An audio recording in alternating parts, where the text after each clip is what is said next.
आम सहित अच्छा ट्रांसमैन सुमन महाकुड़ चलते सहित कथा फास्ट तो आपन को प्रतिदिन टीवी को थैंक यू। ये जो आपन जिते आपन झील थे झीलू पुओ माने मनरे कहीं भाविले मत पुओ हबार अच्छे आम भी झील आम झील कि जड़े पुओ हवा माने केते चैलेंजिंग थिला कौन पे भाभी चैलेंजिंग तो बहुत बड़ ए कहीं जन्म होइथिलु एतला माने गोटे झील होइकी जन्म होइथिलु तो आपण को आम भितर हूँ फरक यहाँ कि आपण फिजिकाली झील आपण मेंटाली झील बट आम भितर से जिनस न थाए आम फिजिकाली झील थाउ बट मेंटाली आम भितर माने मेंटाली आम या भावुजे निजक नहीं जे आम पुओ सामना वाला भी जिते आम अट्राक्शन हो गोटे पुओ झील प्रति हो कहीं से भाया फिलिंग्स आमर आसेनी निजक नहीं कि आम सब बेले गोटे जिनस भावु कि मु गोटे पुओ तो चैलेंजेस तो कहवाई गले बहुत किसी रही निजर ट्रांजेक्शन को लेकिन रही निजर मेंटालिटी को लेकिन रही बट ताकू फेस करके आगेबाटा हूँ सबुठ बड़ पॉइंट जो जितेबाला आप माने जो मन में जो आसला जितेबाला आप पुओरु झीलू पुओ हवा को गले तो डॉक्टर सहित जो कथबार्ता कले जो सर्जरी विषय जो ऑपरेशनटा हम केमती कौन डिस्कसन करते देखो तो ये तो गोटे बहुत छोट प्रोसेस नुह ये बहुत बड़ प्रोसेस और यहाँ लाइफ टाइम प्रोसेस ये सो स्टार्टिंग तो हुए जिते बड़े जड़े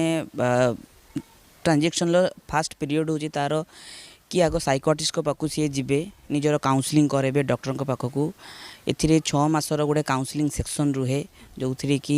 डॉक्टर आमको काउंसलिंग करती कि आम जोटा एक्चुअली भावुचु से आम निज भितर रही कि आम जोटा भावुचु आम ठीक तो देन तापरे सी आमको काउंसलिंग सरिला पर आमको गोटे लेटर दियंती देन तापरे एचआरटी रो प्रोसेस रुए हार्मोन रिप्लेसमेंट थेरापी जहाँ को कहा जाए तो देन तापरे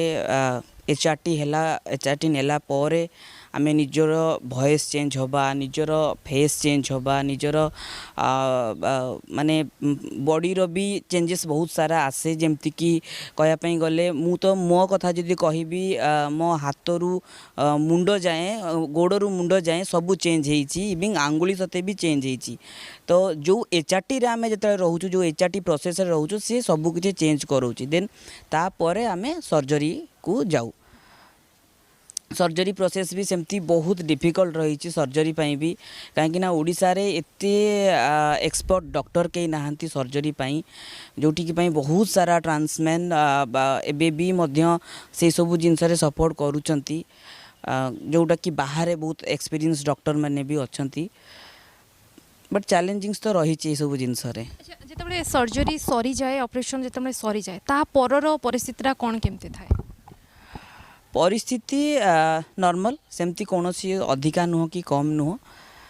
सबू जिनस साइड इफेक्ट थाए बट एथिरे एजाई कौन सी साइड इफेक्ट कहारी मु केबे सुनिनी तो नॉर्मल लाइफ जी जमती कि बंचुचंती गोटे झील जमती बंचुची गोटे पुओ बंचुची सेमती आमे माने भी नॉर्मल लाइफ ही आमे बंचुचु कौन सी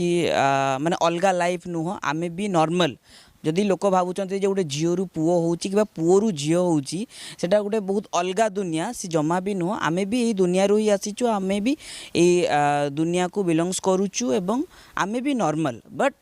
फरक एतिकी कि मु फील करुली पुओ भाया मोर बॉडी थिला झील भाया देन सेटा को मु केवल मैच करिली। अच्छा जितेबाला माने आपण माने ये सब माने करबा चिंता कले घरे कथा हितले हाँ घरे मु कथा ही मो विषय मु घरे जणई थी बहुत दुखर कथा कि मो फैमिली से जिनसटा आज पर्यंत एक्सेप्ट करि पारनांती एवं तांको फैमिली को तो मु बहुत बहुत बहुत धन्यवाद देवी कि से भाया पेरेंट्स जी कि तांकर पिलांक सहित ठिया होइचंती सपोर्ट करिचंती आ सबुठ बड़ जिनस कि ताको बुझी पारिचंती कहीं निज निज भितर आमे माने आम निजको नहीं कि कौन फील करू था आम माइंड रे कौन चलता है आमे कितने दूर पर्यंत आग को जावाई चाहूँ से जिनसटा केवल आम भितर थाए बट जिते पेरेंट्स से जिनसटा बुझी जाती आउ सबू जिनस रास्ता सहज हो जाए तो घरे कही थी बट ए जाए कहीं किसी ये करना बट तांको भाया पेरेंट्स को बहुत धन्यवाद देवी कि से मैंने पिला को बुझी पारिचंती।